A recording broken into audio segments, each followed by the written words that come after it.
Ces dessins sont complètement ratés. Allez hop, direct dans la poubelle. Non. Attends, Anto. Réfléchis. Oh, cette idée de génie que j'ai, moi! Je vais m'en servir pour faire une œuvre d'art. Comme le dit mon ami de la noix de coco, chaque fois que l'on réutilise quelque chose, on protège notre planète. Je vais utiliser les couleurs de mes dessins pour créer un paysage magnifique. Ouvre grand tes yeux, ça va être superbe. Je commence par le ciel. Je prends une bande de papier bleu clair comme celle-ci. Je pose de la colle dessus et j'appuie bien fort avec les doigts pour la fixer. Très bien. Fais la même chose jusqu'à ce que tu atteignes le bord du carton et si le papier dépasse, coupe-le avec des ciseaux à bourron. Je vais faire pareil en bas, mais cette fois avec du papier brun pour reproduire le sol. Colle-le en remontant et chiffonne le papier à mesure. Lorsque tu as fini, plie-le avant de le fixer.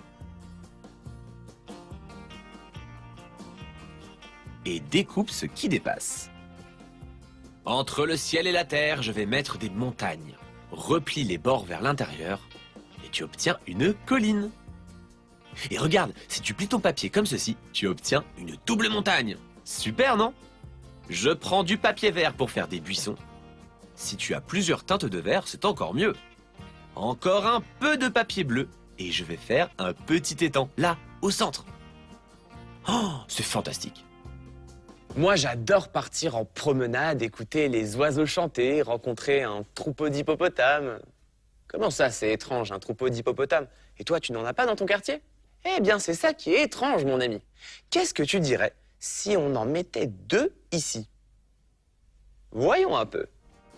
Pour faire le corps de ton hippopotame, prends du papier noir et roule-le en boule. Colle-le ici, sur l'étang. Les pattes maintenant, plie de petits morceaux et colle-les sous le corps. Pour la tête, prends un petit morceau de papier et façonne-le en forme de poire. Très bien. Et ces petits morceaux vont devenir, oui, les oreilles, bien sûr, parce que les hippopotames ont de petites oreilles. Les hippopotames n'aiment pas rester seuls. Alors prends un morceau de papier gris et fabrique-lui un ami. Parfait. Prends un pinceau et un chiffon, trempe-le dans la peinture grise et barbouille ton hippo. Parfait.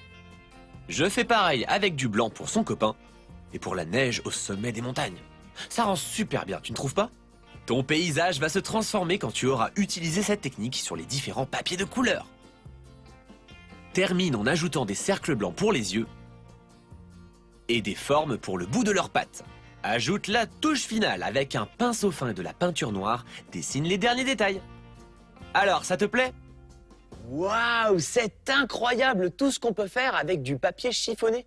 Et l'ombre noire permet de faire ressortir les hippopotames sur l'arrière-plan. Mais dis-moi, tu aimes les paysages sous-marins? Bonne nouvelle, j'ai quelque chose pour toi. J'ai fait un plongeur qui nage entre les récifs de corail. Et voilà, un spéléologue dans une grotte remplie de stalactites et de stalagmites. Oh Vincent, tu as fait ton autoportrait avec des feuilles de palmier? Oui, avec mes propres feuilles.